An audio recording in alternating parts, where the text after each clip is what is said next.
If this technology goes wrong, it can go quite wrong, says the chief executive of ChatGPT's OpenAI. Sam Altman urged U.S. Congress to impose new rules on big tech.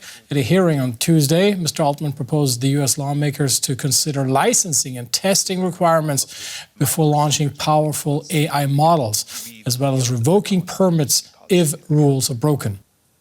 Let's get the view of Ivana Bartoletti on this. She is the Global Privacy Officer at Wipro Tech Consultancy. Welcome to DW, Ivana. What kind of regulatory models could we be looking at here? Well, in Europe, we're actually quite ahead on this. The committees have adopted in the test on the European AI Act, which is likely to go to the EU parliamentary vote on the 14th of June, and then it will start the EU interinstitutional dialogue. And the European AI Act, which is likely to be then approved by the end of the year, is based on risks. So it basically says if an AI product is high risk, which means has an impact on us as individuals, it could infringe upon our individual rights, our freedoms, our liberties, our health.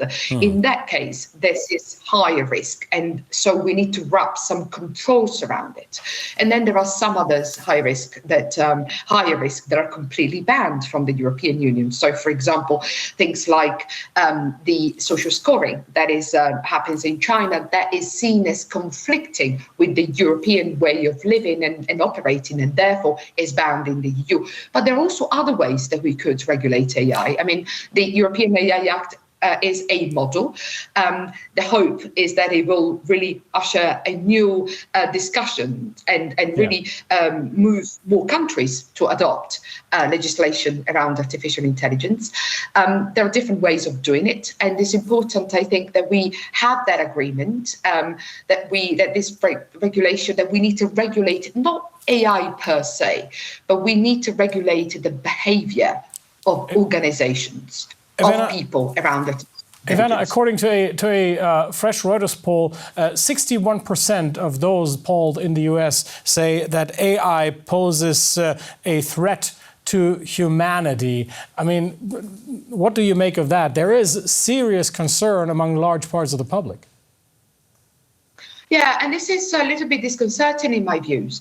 And I do think that some apocalyptic views that have been put out recently over artificial intelligence are a little bit damaging, because I think there is not just two views. I mean, yes, AI can bring benefit or AI can destroy humanity. We have agency, and we can make sure that we use AI for good. Obviously, people have both fear and enthusiasm around these technologies. Fear because, of course, we hear about how many jobs will go. We hear about how much it's going to transform the world, how it could be like Terminator and be completely outside of our control. The reality is that we have agency, that we can put in place regulation and governance. Ultimately, it's a little bit like a car. You wouldn't drive a car without knowing, if you didn't know that that car had been vetted. If you, for example, didn't know whether the brakes were going to work or not. And the same has to happen with AI. Before a product goes into the market, we need to make sure that the product is good, has followed due diligence, is not going to destroy humanity, but is actually going to do something good for us. Even with regulation, couldn't we see the proliferation of rogue AIs here? I mean, one of the risks that people talk about often is the risk of disinformation. And this is quite serious because it could also undermine the viability of our democracies. And this is a serious risk that we need to take into consideration. I mean, over the last few years, we have seen deepfakes, right? We have seen how artificial intelligence can contribute to deepfakes. With generative AI, which is what has been happening over the last few weeks, is coming to sort of the public domain. With generative AI, the risk of deepfakes becomes even more serious, because you think about it, how easy it is to create an artificially generated image, and so basically potentially to spread a lot of disinformation. So this is the risk that a lot of people are talking about when it comes to generative AI, and this is something that we have and we must be concerned about, because ultimately we are talking about the way that we live, elections, the way that we vote, our freedom and our liberties. And that is certainly a concern that Sam Altman also voiced at this congressional hearing yesterday. Ivana, let me ask you, does the business model of the likes of OpenAI make a difference here? I mean, they're a nonprofit, but they're forced to work with for-profit companies, as that's where the investment comes from. Yeah, I mean, it's an interesting one, because you are also mentioning quite issues around sort of competition and big companies, the dominance of big tech companies that we've seen over recent years, which is something that a lot of governments are trying to understand. For example, antitrust legislation in the US, as well as the digital package in Europe, and the Digital Services and the Digital Markets Act, as well as other countries, including China. I mean, there is, I think, a strong understanding that we, to some extent, need to democratize these technologies, and because they seem to be very much in the hands of big technology company.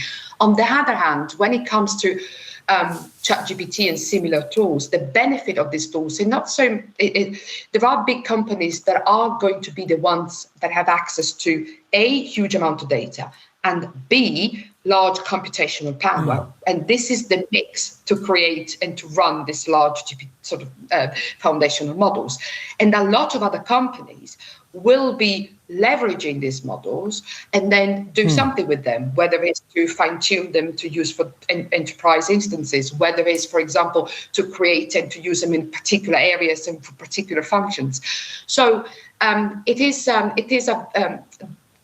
I mean, there are a lot of issues also around how we're going to ensure that there's a lot of access to these technologies, and they are very much democratized across the globe. Ivana Bartoletti, Global Privacy Officer at Wipro. Ivana, thank you for your thoughts. Thank you.